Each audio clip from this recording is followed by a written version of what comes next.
pekan itu eh, masuk kuliah tetap ya, tetap masuk kantor tetap ya. Jadi terus kemudian teman-teman kalau mau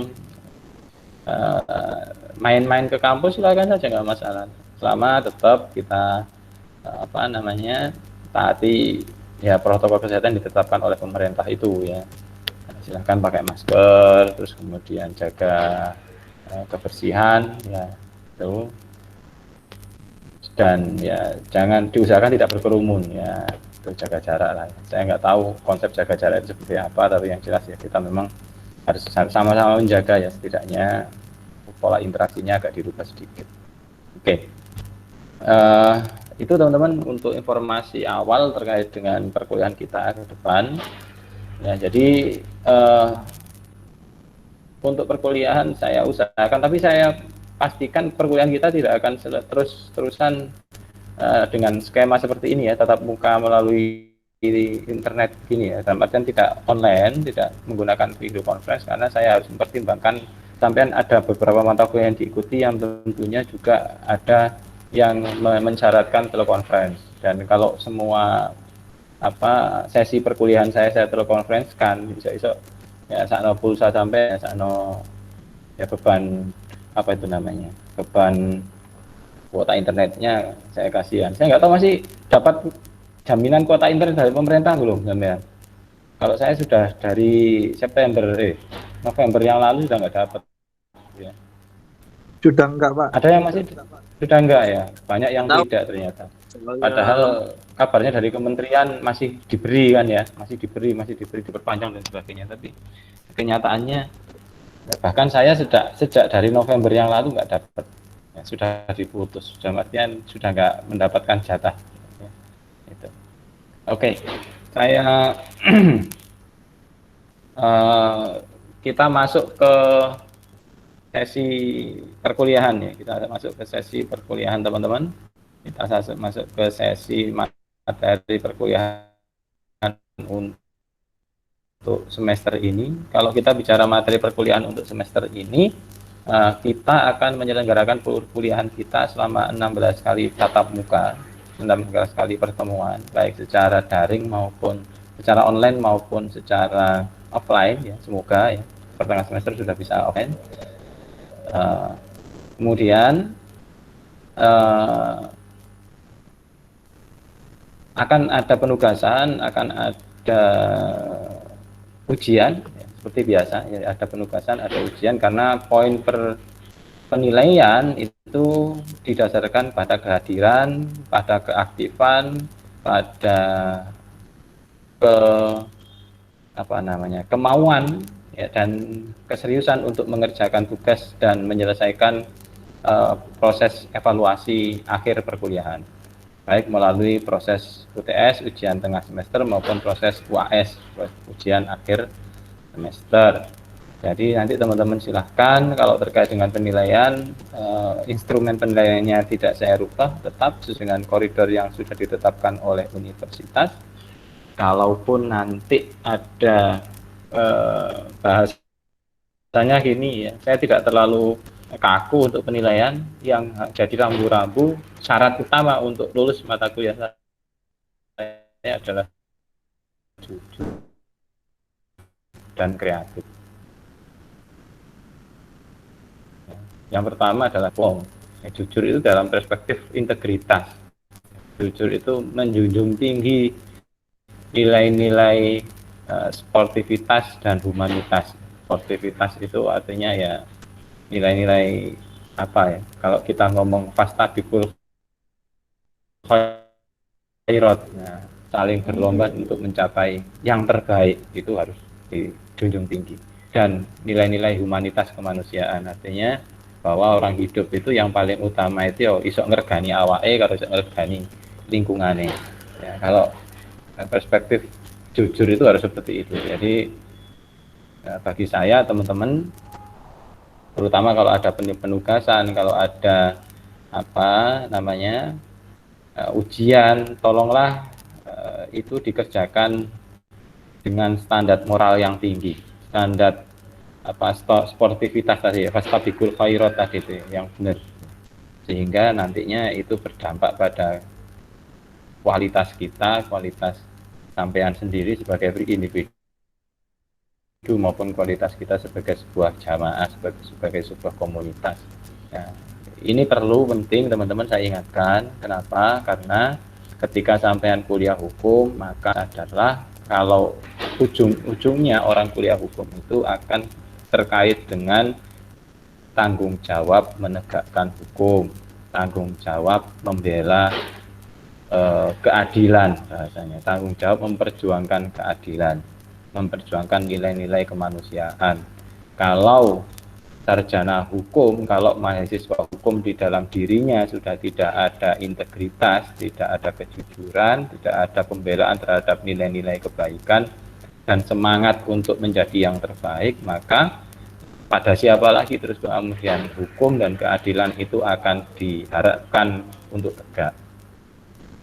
Itu yang menjadi spirit kita bersama harusnya, bahwa ke depan saya harapkan teman-teman punya spirit, punya mentalitas, punya semangat yang sama untuk menjadi penegak hukum, untuk menjadi penegak keadilan. Nah, itu ya, saya rasa itu. Kalaupun terkait dengan selama penilaian ya tentang A, B, C oleh A, oleh C, oleh B, oleh D, oleh dan sebagainya, itu tergantung nanti ya. Saya tidak terlalu kaku untuk itu selama memang ada niatan untuk menjadi yang baik dan yang terbaik. Selama itu pula pintu untuk mendapatkan perbaikan itu masih saya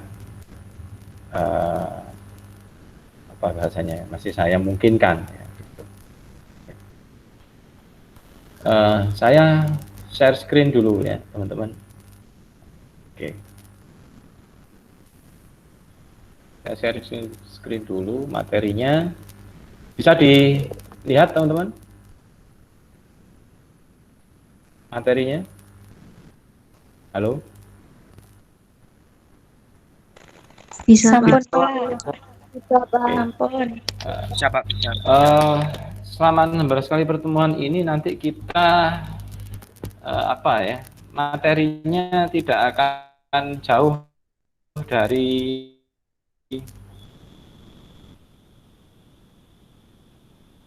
konstitusi ya, karena hukum tata negara itu kalau kita merujuk pada literatur Inggris, itu adalah mata kuliah yang mengkaji hukum yang ada, yang secara substansial itu tercantum ya, termaktub, didasarkan atau menjadi substansi dari sebuah konstitusi. Nah, itu ya. Jadi kita mengkaji tentang konsep-konsep hukum yang ada dalam konstitusi. Baik itu terkait dengan konsep negara, konsep pemisahan kekuasaan, konsep hak asasi warga negara, konsep pembagian dan pemisahan kekuasaan tadi itu ya.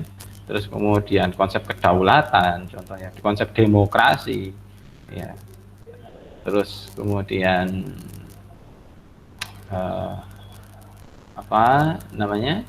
terkait dengan konsep hubungan antara warga negara dan negara, contohnya itu pada konteks yang seperti apa, ya, termasuk juga nanti terkait dengan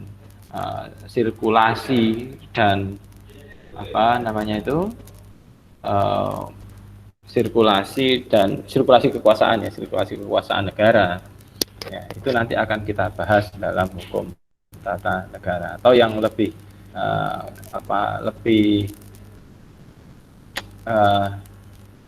umum sebenarnya kalau kita merujuk pada pandangan beberapa tokoh, itu hukum tata negara itu hukum yang mengatur tentang organ-organ negara ya, fungsi-fungsi kekuasaan negara, dan bagaimana organ dan dengan fungsi-fungsinya itu ya, organ negara dengan fungsi-fungsi kekuasaannya itu berhubungan dan melakukan aktivitas kekuasaannya, berhubungan dengan organisasi yang lain dan melaksanakan aktivitas dan fungsinya.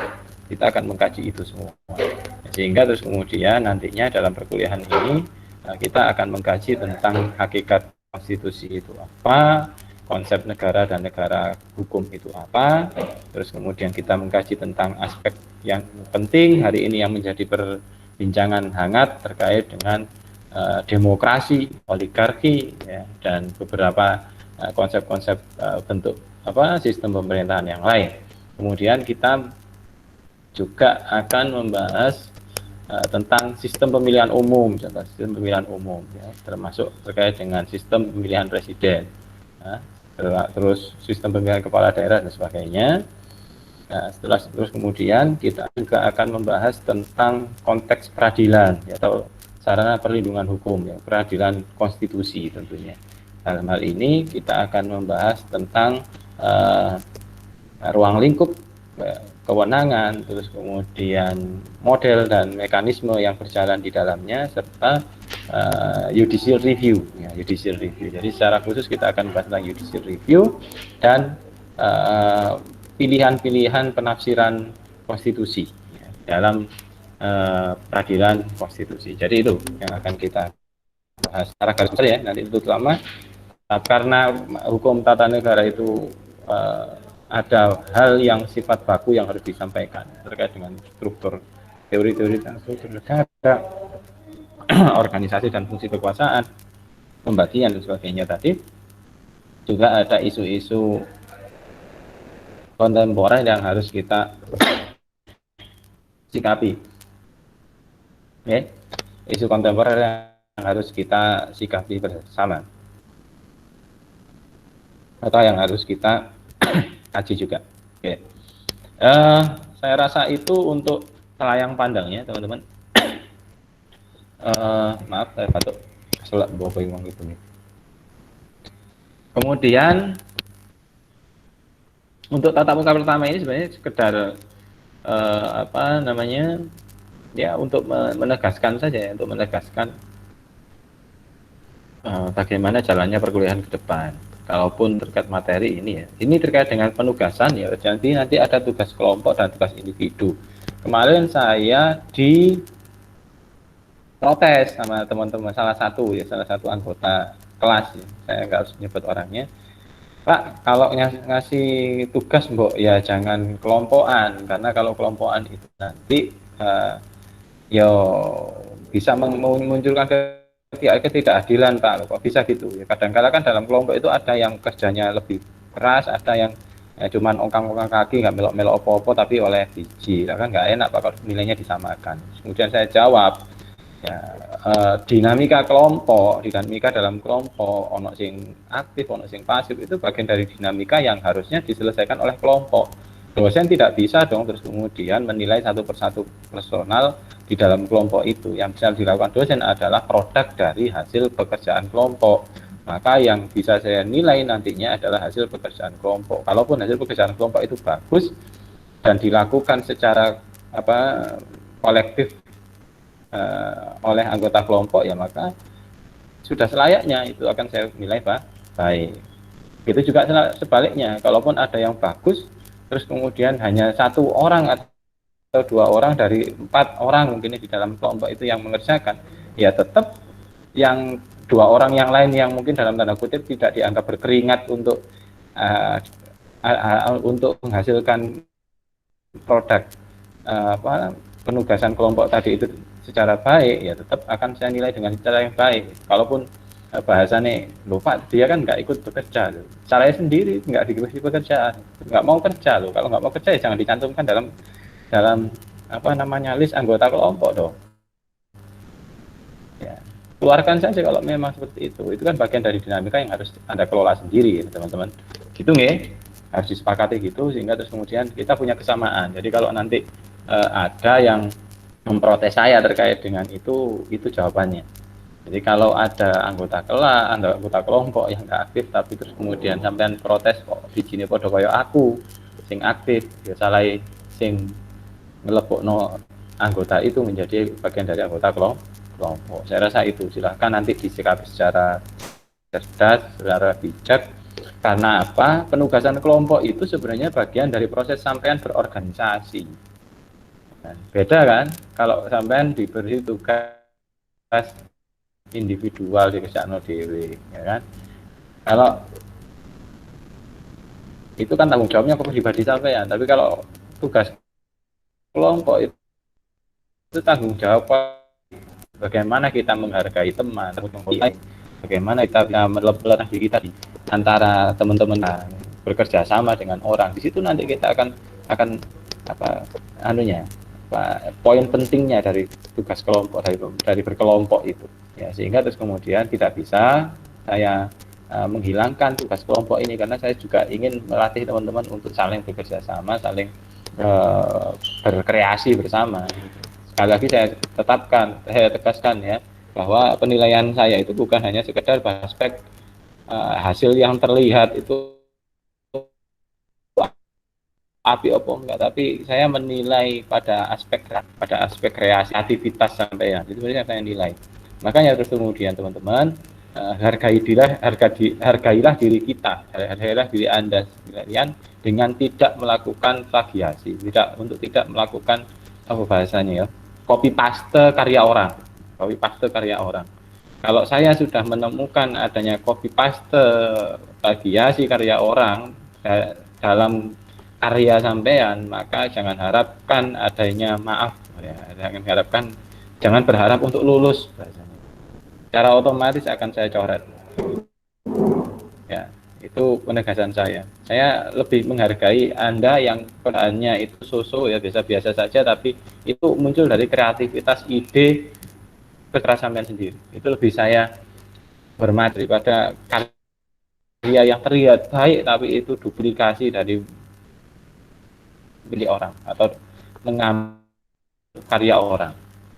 Itu yang harus. Makanya terus kemudian setiap akan saya berikan batas minimal plagiasinya. Biasanya kalau karya-karya tulis, biasanya saya kasih batas maksimal kesamaan, maksimal plagiasi ada 25%. Itu ya. Jadi belajarlah untuk menulis. Orang hukum itu senjatanya cuma dua, teman-teman. Kalau enggak mulut ya, satu mulutnya, yang kedua adalah tangannya, tulisannya.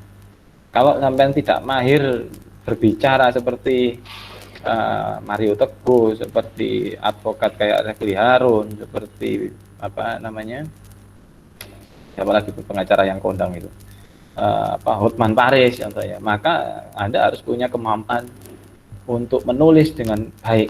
Ya, kemampuan untuk menulis dengan baik itu bukan sesuatu yang sifatnya apa bahasanya ya, itu mendapatkan mukjizat ya, nggak ada. Nulis dengan baik oleh itu arep mukjizat. Mukjizat itu cukuplah pada Nabi.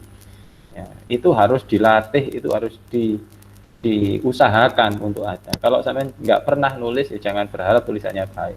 Kalau mau baik ya maka rajinlah untuk mencoba untuk menulis. Sama halnya kalau sampai pengen tajam dalam berpikir, maka biasakan pikiran kita itu untuk berpikir. Biasakan akal kita itu untuk berpikir. Kalau akal kita tidak dibiasakan untuk berpikir, maka jangan berharap pikiran kita akan tajam, analisis kita akan tajam. Juga kreativitas itu muncul dari kemauan untuk berpikir atas realitas, atas kenyataan yang kita hadapi sepanjang waktu. Ya, saya pernah mencontohkan saya sering mencontohkan gini, ada seorang ilmuwan yang ada orang sama-sama ya, ada dua orang ya. Yang satu kejatuhan apel, dia hanya bersikap gini, alhamdulillah ono apel rek, pas luwe-luwe apel lugur, maka dimakanlah apel itu. Enggak dipikirkan realitas apel itu jadi apa. Tapi ada orang yang kejatuhan apel, terus kemudian dari apel itu proses berpikir, terus kemudian berpikir, loh kok bisa ya apel ini jatuh ya, loh oh ternyata jatuhnya dari atas. Terus kemudian dia berpikir, iya ya, kenapa ya kok setiap barang benda yang jatuh itu kok dari atas ke bawah, kok nggak ada ya dari bawah ke atas jatuhnya.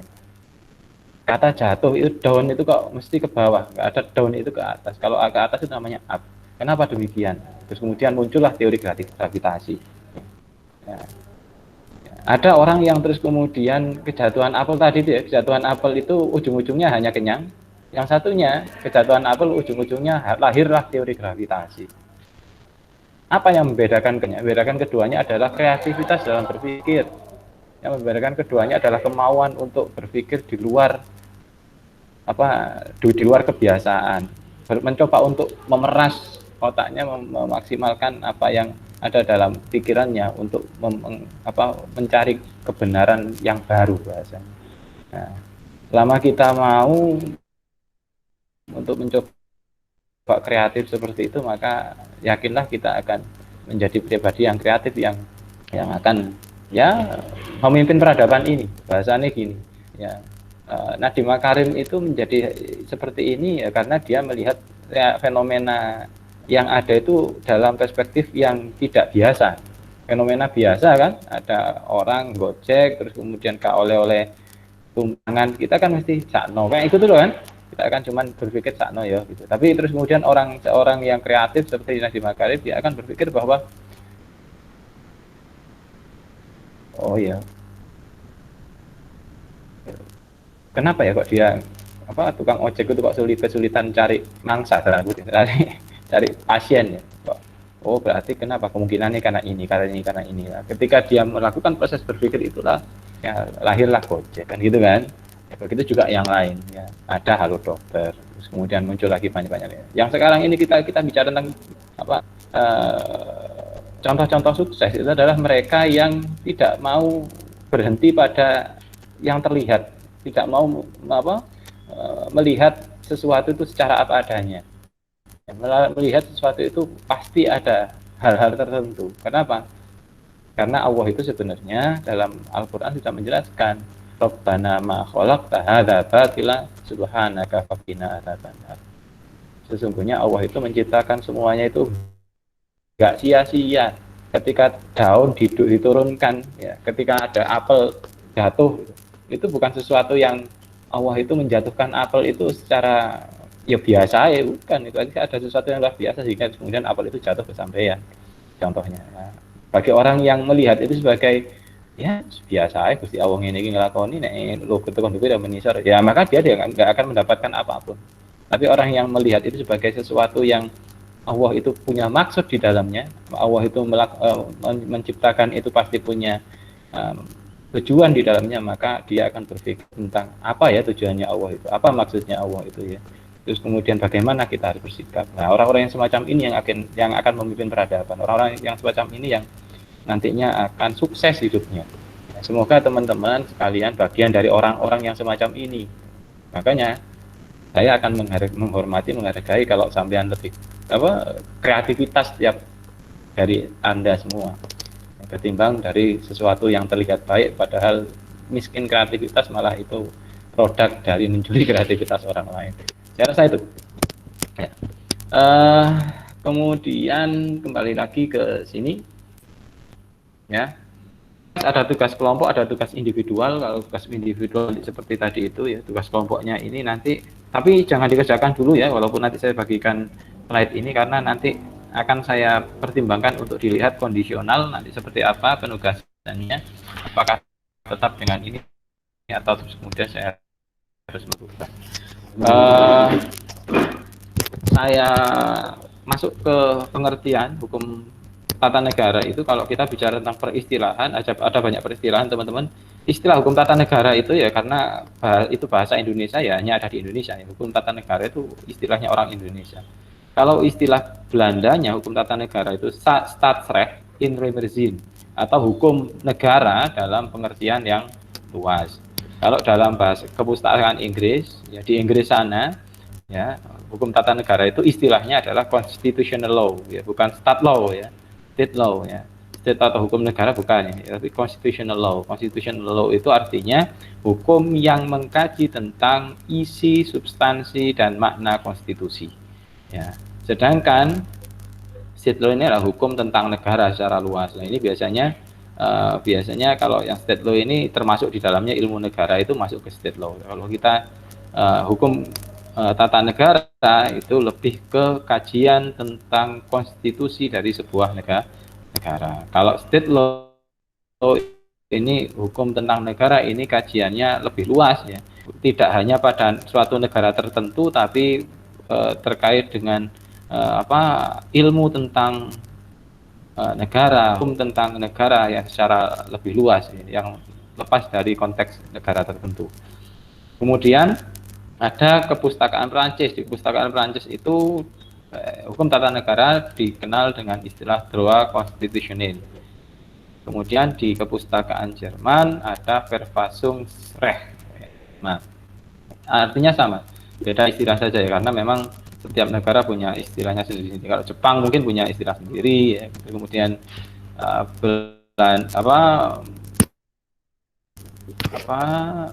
Malaysia atau mungkin India punya istilah sendiri ya.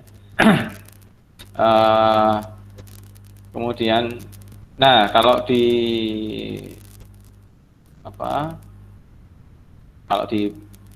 bahasa Arabnya, di Arab itu ya asyasah, asyara'iyah. Nah, bahasanya itu siasah asyara'iyah ya, bahasanya hukum tentang siasah, hukum tentang bernegara ya, hukum bernegara itu kalau di istilahnya istilah literatur Arab seperti itu ya.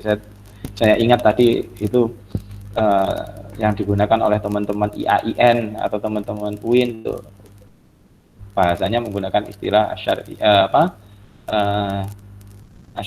asyasah asyariyah gitu kan ya itu. Kemudian kalau kita lihat pengertiannya sekarang ada beberapa atau ada banyak tokoh yang membuat pengertian tentang atau pengertian dan batasan ya konseptual tentang hukum tata negara. Salah satunya ada Van Vollenhoven. Ya, dia mengatakan bahwa yang namanya hukum tata negara itu yang mengatur semua masyarakat atas dan bawahan dan bla bla bla, yang itu nanti silakan baca sendiri. Kemudian menurut Scholten, hukum yang mengatur tentang organisasi daripada negara. Jadi secara ringkas dia menyatakan hukum mengatur tentang organisasi. Jadi organisasi dalamnya struktur organisasinya, personalnya, bagaimana kekuasaan itu dikelola dari sebuah negara. Negara sebagai suatu organisasi kekuasaan yang dilihat di sini. Kemudian Logman dia menyatakan bahwa hukum tata negara adalah hukum yang mengatur organisasi negara, hampir sama dengan Scholten. Van der Port juga hampir sama, peraturan-peraturan yang menentukan badan-badan yang diperlukan serta wewenangnya masing-masing ya. Sebenarnya hampir sama karena konteks badan-badan dan kewenangan ini sebenarnya terkait dengan aspek keorganisasian dari sebuah negara. Atau kalau terus kemudian dalam pengertian yang lain, hukum tata negara itu adalah hukum yang mengatur tentang atau hukum yang membicarakan, mengkaji negara dalam keadaan statis. Statis itu dalam dalam kondisi yang tidak bergerak ya, sebagai sebuah organisasi.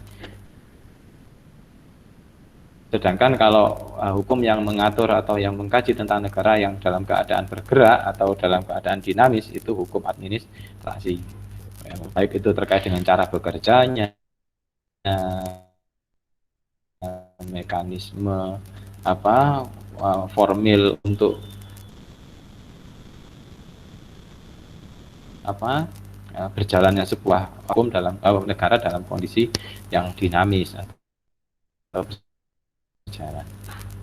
Oke.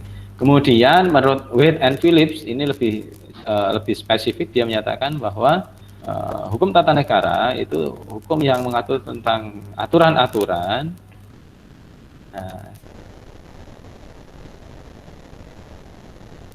terkait dengan di negara, baik yang ada di pusat maupun yang ada di daerah. Jadi itu menurut Wade and Phillips.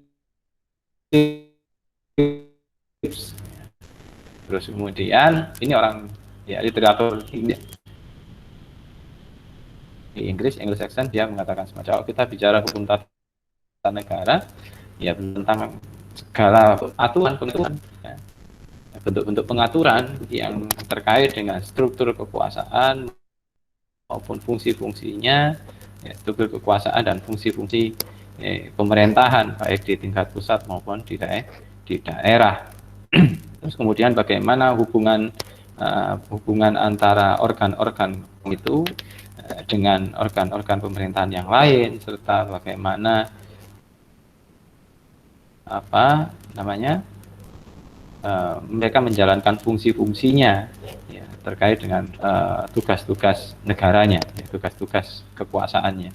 Gitu. Jadi yang dikaji tentang itu. Ya, sedangkan menurut Patton, ya dia lebih spesifik juga. Patton ini membedakan antara hukum administrasi dengan hukum tata negara. Menurut Patton, hukum tata negara itu berbicara tentang apa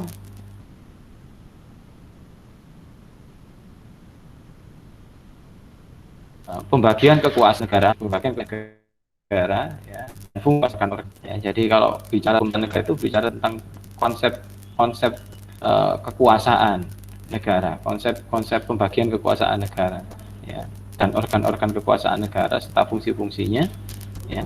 Kemudian bedanya dengan hukum administrasi, kalau hukum administrasi itu lebih kepada bagaimana organisasi kekuasaan itu dijalankan, bagaimana kekuasaan negara itu dijalankan, ya. Atau cara-cara, atau lebih kepada bekerjanya organisasi kekuasaan dan tanggung jawab administrasi pemerintahan, ya, kekuasaan administrasi, kekuasaan pemerintahan. Ya, jadinya itu kalau yang satunya itu bicara tentang aspek kelembagaan, organisasi, fungsi, tugas dan sebagainya. Kalau yang satunya bicara tentang bagaimana fungsi, tugas, kelembagaan ini dijalankan. Ya, itu.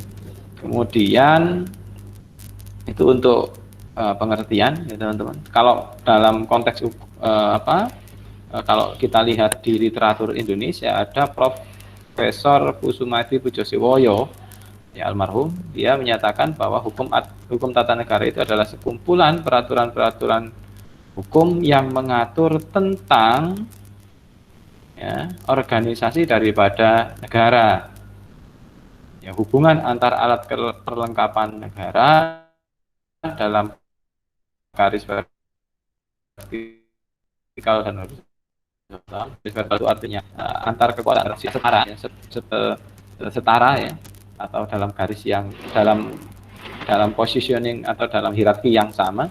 Sedangkan hubungan dalam garis vertikal, horizontal itu sama, ya, maaf. Kalau vertikal itu antara struktur atasan atau struktur yang ada di pusat dengan struktur yang ada di bawah, atau antara yang pemerintah struktur hierarki kekuasaan yang di atas dengan hierarki kekuasaan yang di bawahnya. Ya, serta kedudukan warga negara dan hak-hak asasinya, dan bagaimana kedudukan serta interaksi antara warga negara dan negara. Itu yang dikaji oleh hukum tata negara Profesor Kusumadi Pujosewoyo. Oke, sampai sini ada pertanyaan teman-teman? Ya, kalau untuk bagaimana hubungan antara hukum tata negara dengan dalam, monggo.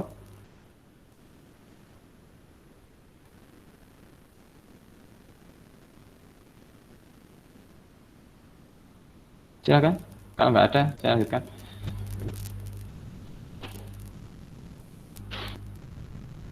Lanjutkan, Pak. Hubungan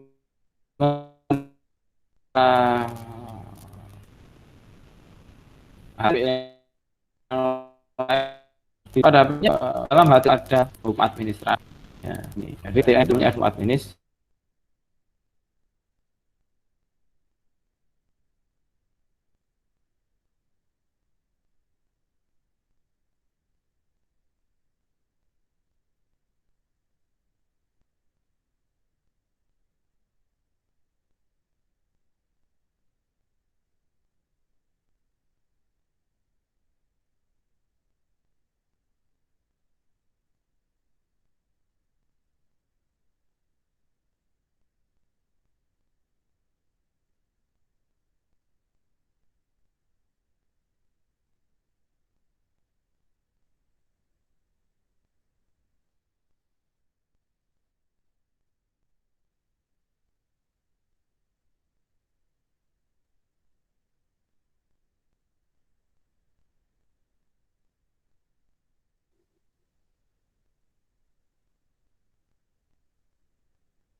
Kok hilang?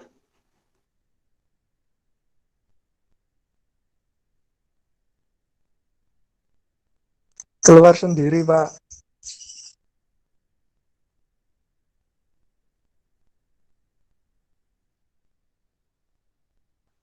Bapak Elo gak ada. Bapak E. Bapak E di mana?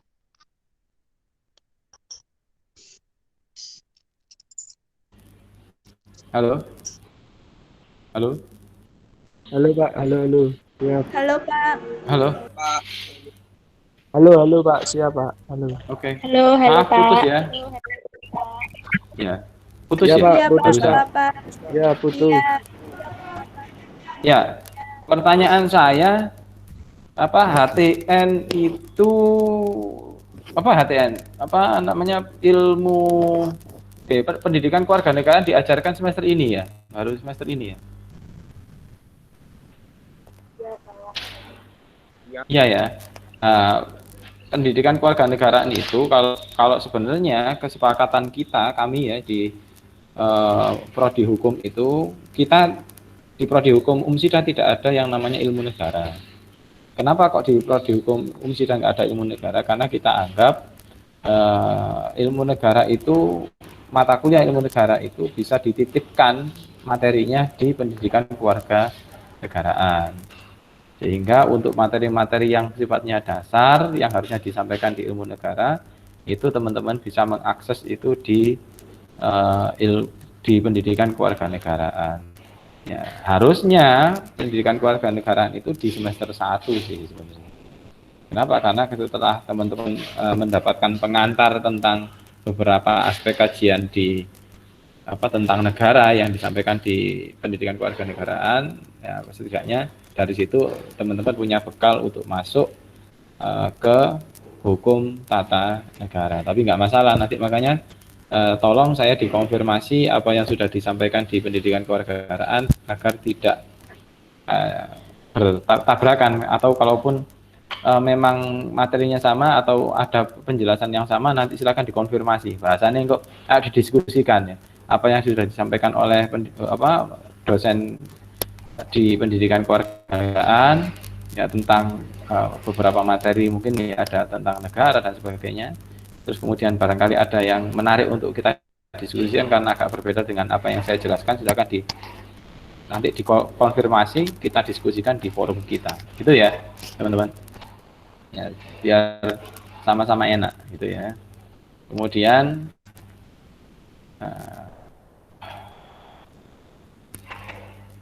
masih bisa didengar? Masih, Pak. Siap, masih.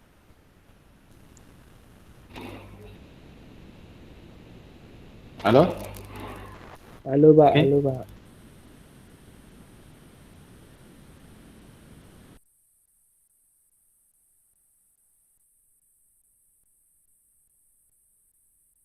Putus-putus Pak.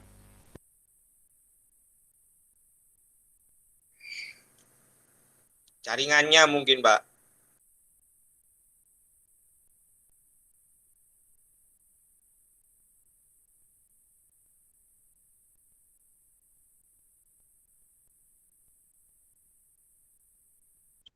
Iya, Pak. Mungkin jaringannya, Pak.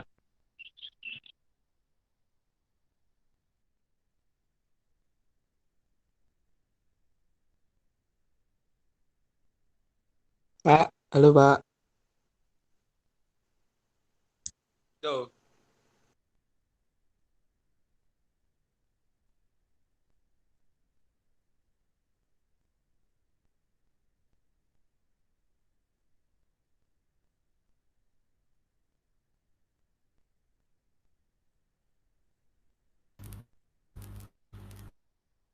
Halo? Halo, Pak. Siap. Sudah Halo? terhubung, Pak. Halo, sudah terhubung, Pak. Yeah. Oke, saya minta maaf karena kayak sepertinya jaringannya sudah bermasalah lagi. Saya izin untuk mengakhiri, boleh nggak? Biar lebih kondusif Boleh. saja sebenarnya. Oke, Pak. Oke, nanti beberapa materinya akan saya sampaikan atau saya berikan di apa namanya e-learning ya, silakan diakses di situ. Kemudian untuk perkuliahan selanjutnya insya Allah minggu depan kita bahas tentang negara, bentuk pemerintahan, bentuk negara, bentuk sistem pemerintahan. Ya, insya Allah kita akan saya sampaikan dalam bentuk sama seperti ini.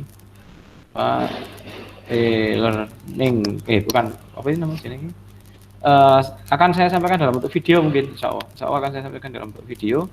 Ya, jadi nanti teman-teman silahkan diakses di linknya saja ya, link YouTube-nya nanti mungkin saya pakai apa channel YouTube saya untuk tinggal teman-teman akses itu saja. Ya.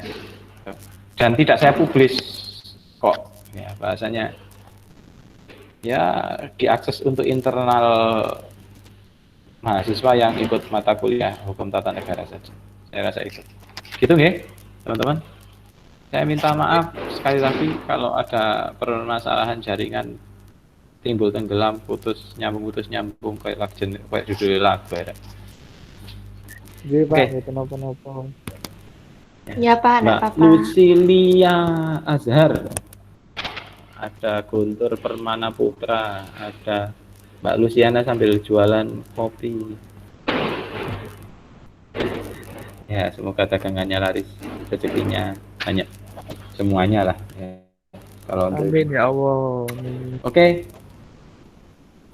kita akhiri. Mohon maaf sekali lagi kalau ada permasalahan teknis dan sebagainya. Untuk kalau ada masalah-masalah tertentu, ada hal yang perlu ditanyakan, perlu didiskusikan, monggo bisa menggunakan berbagai perangkat yang saya miliki, yang bisa saya akses ya. Saya punya link WA juga ada, link apa itu namanya terus kira Telegram juga ada kalau mau ya. Kalau kalian punya Telegram silakan, kalau mau tanya jawab lewat sana juga bisa. Kalau yang punya WA ya pakai WA juga nggak masalah. Yang ingin tanya-tanya lewat apa namanya Facebook juga monggo, atau yang lain yang saya punya silakan. Saya nggak masalah, intinya saya bebas saja. Kalau untuk itu untuk komunikasi ya, sehingga terus kemudian kita bisa sama-sama nyaman. Oke, saya rasa itu dari saya. Sekian, mohon maaf atas segala kekurangan. Bila bisa filhaq wastaghfirul khairat. Semoga kita bertemu kembali dalam kondisi yang jauh lebih baik, jauh lebih bahagia. Assalamualaikum warahmatullahi wabarakatuh. Kita tutup dengan bacaan hamdalah. Alhamdulillah. Waalaikumsalam warahmatullahi wabarakatuh. Waalaikumsalam warahmatullahi wabarakatuh.